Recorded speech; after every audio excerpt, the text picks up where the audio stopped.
Shenwei felt numbness take over and then nothing. As he opened his eyes, darkness surrounded him, empty and vast. Suddenly colors began forming around him, evolving from red and blue to yellows, greens, and other hues, finally solidifying into an image of a familiar scene. A tall tangerine tree in a lush field. Flowers bloomed, and birds soared against a clear sky. A beautiful woman leaned against the tree, a serene smile on her lips.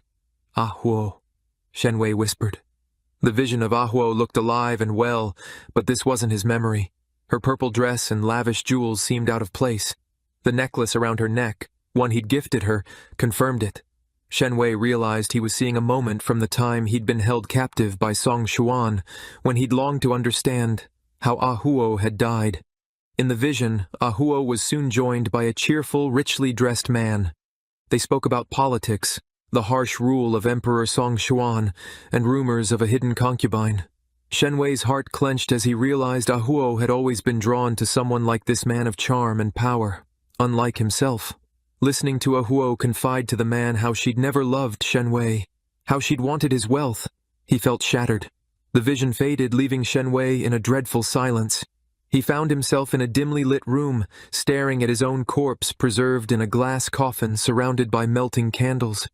The once mighty Emperor Song Xuan sat nearby, his face gaunt and pale, eyes wet with tears as he murmured, "Wei, please. I'm waiting." It had been a year since Shenwei's death, and the empire had suffered. Song Xuan had become a mad tyrant, torturing anyone who mentioned Shenwei's name. Alone in his grief, he spent his days by the coffin, wishing Shenwei would return to life. Servants whispered of the emperor's descent into madness, how he would punish those who dared suggest he remarry or move on. Yet nothing could soothe his loneliness. As winter arrived, Song Xuan's obsession deepened.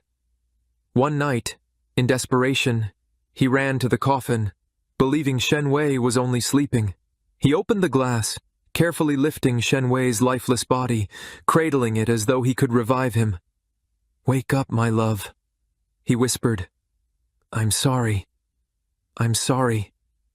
His pleas dissolved into silence as the emperor clung to the cold, unyielding body, lost in an endless spiral of regret and insanity.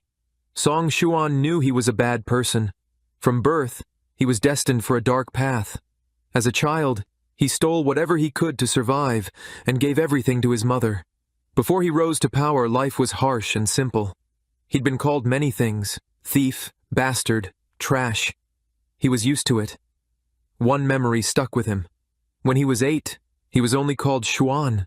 Without a proper last name, he followed his mother like a loyal puppy. She used to perform in the streets, struggling to make ends meet, until she injured herself.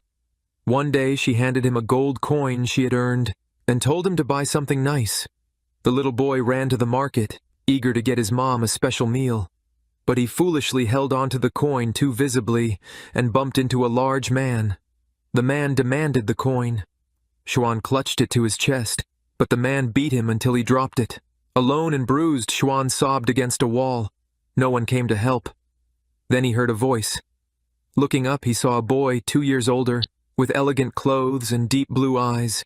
The boy handed him a sack of coins and disappeared before Xuan could thank him. That boy became the first person Xuan ever wanted to repay. Years later, that same boy, now called Shenwei, was gone. He'd been dead for 2 years, leaving the empire and Xuan cold and lifeless. Though the empire flourished, the emperor shut himself away, only emerging for essential matters. Rumors spread of a lost lover. Xuan spent his days in grief, painting images of Shenwei, his blue eyes and dark hair staring off in quiet elegance. When he wasn't painting, he devoured books on resurrection, hoping for any way to bring Shenwei back. Most books held nothing but theories and lies. Frustrated, he tossed one aside, only for a jeweled book to fall from a shelf. It was ancient and extravagant, with no title. Xuan decided to name it Umbra.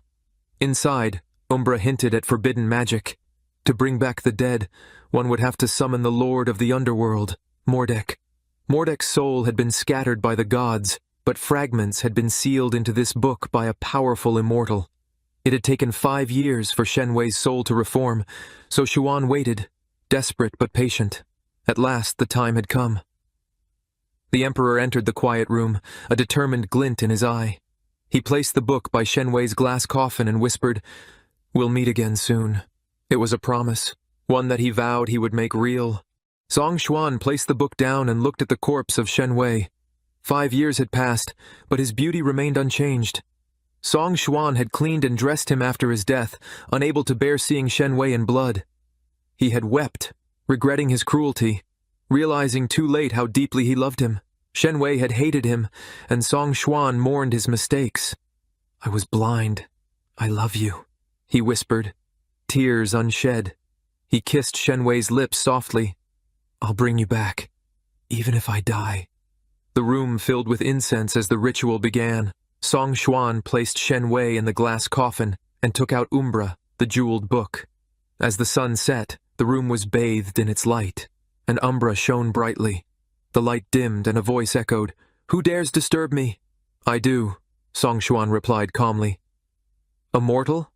How did you acquire a piece of my soul?" the voice asked. Song Xuan smirked. "How did someone like you lose to the heavens?" The figure of Mordek appeared, tall and intimidating. "What do you want?" he growled. "Bring someone back from the dead," Song Xuan said. Mordek chuckled darkly. "There's a price for resurrection." "I'll pay any price," Song Xuan answered, determined. Mordek smirked. "You'll die for them, won't you?" "I will," Song Xuan said firmly. "Find their soul," Mordek commanded, snapping his fingers. The surroundings changed to a hill overlooking a city and an obsidian palace. "Bring them to me," Mordek said, disappearing. "Crazy bastard," Song Xuan muttered, ready to begin his search for Shenwei's soul. The underworld streets illuminated Song Xuan's path as he searched desperately for Shenwei. "Where are you?" he whispered, panic rising. Was he too late to apologize to the one he loved? Tears filled his eyes, but he refused to give up. He could feel Shenwei was close. In the distance, he saw a figure standing by a dock, long hair blowing in the wind. His heart raced. Shenwei was everything he longed for. He ran, tears streaming down, stumbling toward him. Before him stood a man with dark hair and mesmerizing blue eyes. His pale skin, long white robes, and ethereal presence took Song Xuan's breath away. "Are you all right?" the man asked softly. Song Xuan grabbed the man's hand, overcome with emotion. I'm sorry, he sobbed, pressing his forehead against his hand. Confused, the man looked around. "Who are you?" he asked, pulling back slightly, but Song Xuan wouldn't let go. Seeing his tears, he sighed, patted his shoulder, and said, "Don't carry guilt. It only harms you." Song Xuan, still clinging to him, nuzzled his neck, but the man scowled. "Don't touch me." Song Xuan's heart broke, memories of the days when Shenwei had rejected him flooding back. He cried, "I'm sorry." Overwhelmed with guilt, the man sighed, glancing at the ship waiting for him. He allowed Song Xuan to hold him for a moment, deciding that reincarnation could wait. Song Xuan pulled out Umbra, its glowing pages shimmering in the air. In his hurry, he ripped some of them. The man tried to pick them up, scolding him for mishandling the book. When Song Xuan found the page he needed, he tossed Umbra aside, causing dark smoke to rise from it. A voice echoed, "You're testing my patience." Mordek, the lord of the underworld, appeared. He glared at Song Xuan. "Be careful with what's mine," he growled, inspecting the ruined book. With a wave, Mordek restored Umbra to its original state, and the air filled with dark fog. He spoke, his voice powerful. "From now on your lives are bound. If one falls, the other follows. This cannot be undone." Song Xuan gripped Shenwei tighter, but suddenly felt as though he was holding air. Panic surged as he felt himself falling. In a glass coffin, Shenwei lay peacefully, his chest rising and falling. He was alive,